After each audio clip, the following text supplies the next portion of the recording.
ದಯವಿಟ್ಟು ನಾನು ಸುಮಾರು ಬಾರಿ ಹೇಳಿದ್ದೇನೆ, ಆದ್ರೆ ಯಾಕೋ ಅರ್ಥ ಮಾಡ್ಕೊಳ್ಳೋದಲ್ಲ ನಮ್ಮವರು. ಆಗುತ್ತೆ ಆಗೋದಿಲ್ಲ ಅನ್ನೋದನ್ನ ಸ್ಪಷ್ಟವಾಗಿ ಜನಗಳಿಗೆ ಹೇಳ್ಬೇಕು. ಆಗೋದಿಲ್ಲ ಅಂತಂದ್ರೆ ಲಿಖಿತವಾಗಿ ಹೇಳ್ಬೇಕು, ಬಾಯಿ ಮಾತಿನಲ್ಲಿ ಅಲ್ಲ. ಅವರಿಗೆ ನೀವು ಎಂಡೋರ್ಸ್ಮೆಂಟ್ ರಿಪ್ಲೈ ಕೊಟ್ಟು ಇದು ನಂದು ತಪ್ಪಿದ್ರೆ ನೀವು ಹೋಗಿ ಮೇಲಧಿಕಾರಿಗೆ ಸಂಪರ್ಕ ಮಾಡಿ ಅಂತ ಹೇಳುವಂತೆ ಬೇಸಿಕ್ ಅಡ್ಮಿನಿಸ್ಟ್ರೇಷನ್ ಅಲ್ಲಿ ಮಾಡ್ಬೇಕಾಗಿರೋದು.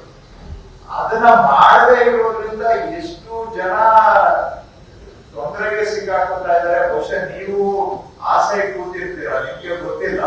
ಆಗೋದಿಲ್ಲ ಅಂದ್ರೆ ಆಗೋದಿಲ್ಲ ಅಂತೇಳಿ. ನಮಗೆ ಜನಗಳಲ್ಲಿ ಜನಪ್ರಿಯತೆಯ ನಮಗೆ ಅದು ಇಶ್ಯೂ, ನಿಮ್ಗೇನು ಅದರಿಂದ? ಆದ್ರೆ ನಮ್ಮ ಮೇನ್ ಡ್ಯೂಟಿ ಏನಿರುತ್ತೆ ಮತ್ತು ಆಫೀಸ್ ಅಲ್ಲಿ ಮಾಡ್ಬೇಕಾದಂತ ಕೆಲಸಗಳು, ಅದರ ಕಡೆಗೆ ಗಮನ ಕೊಡ್ಬೇಕು. ಆಫೀಸಿಗೆ ಒಂದು ಶಿಸ್ತಿರ್ಬೇಕು. ಜನ ಬಂದ್ರೆ ಸಿಗ್ತಾರೆ ಅನ್ನೋದು ನಂಬರ್ 1. ಏನಾದ್ರೂ ಅದಕ್ಕೆ ಸರಿಯಾದ ಜನಗಳಿಗೆ ಉತ್ತರ ಕೊಡುವಂತಹದ್ದು, ಇದನ್ನು ನಾನು ಅನೇಕ ಬಾರಿ ಒತ್ತಿ ಹೇಳಿದ್ದೇನೆ. ಆಗೋದಿಲ್ಲ ಅಂತ ಹೇಳಿದ್ರೆ ನಮ್ಮಲ್ಲಿ ವಾಡಿಕೆ ಏನಾಗ್ಬಿಟ್ಟಿದೆ, ಇನ್ನೊಂದು 15 ದಿನ ಬಿಟ್ಟು ಬಾ ನೋಡೋಣ ಅಂತ ಇದ್ದಿದ್ದನ್ನ ಇದ್ದಂಗೆ ಹೇಳೋದಿಕ್ಕೆ ನಮ್ಗೆ ಧೈರ್ಯ ಇಲ್ಲವೋ ಅಥವಾ ಏನೋ ಗೊತ್ತಿಲ್ಲ. ಆಗೋದಿಲ್ಲ ಅಂತ ಹೇಳಿದ್ರೆ ಆಗೋದಿಲ್ಲ ಅಂತ ನಾವು ರೈಟಿಂಗ್ ಅಲ್ಲಿ ಬರೆದು ಕೊಡ್ಬೇಕು. ಅದರ ಮೇಲೆ ಅವರು ಮುಂದಿನ ಕ್ರಮ ಅವರು ಬಿಟ್ಟಿದ್ರು.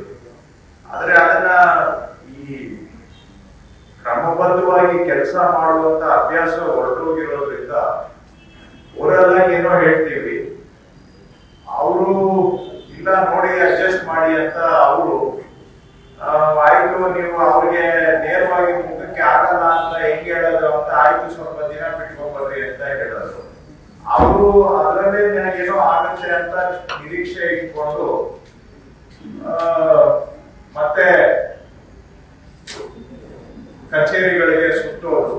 ಆವಾಗ ಮಧ್ಯವರ್ತಿಗಳಿಗೆ ಅವರೇ ಬಲಿ ಆಗ್ತಾರೆ. ಆದ್ರೆ ದೂಷಣೆ ಎಲ್ಲವೂ ಕೂಡ ಸರ್ಕಾರದ ವ್ಯವಸ್ಥೆ ಮೇಲೆನೆ ಬರುತ್ತೆ.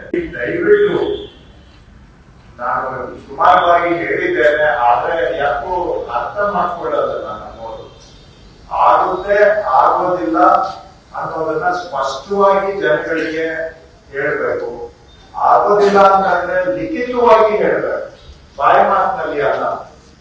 ಅವರಿಗೆ ನೀವು ಎಂಡೋರ್ಸ್ಮೆಂಟ್ ರಿಪ್ಲೈ ಕೊಟ್ಟು ಇದು ನಂದು ತಪ್ಪಿದ್ರೆ ನೀವು ಹೋಗಿ ಮೇಲಧಿಕಾರಿಗೆ ಸಂಪರ್ಕ ಮಾಡಿ ಅಂತ ಹೇಳುವಂತೆ ಬೇಸಿಕ್ ಅಡ್ಮಿನಿಸ್ಟ್ರೇಷನ್ ಅಲ್ಲಿ ಮಾಡ್ಬೇಕಾಗಿರೋದು.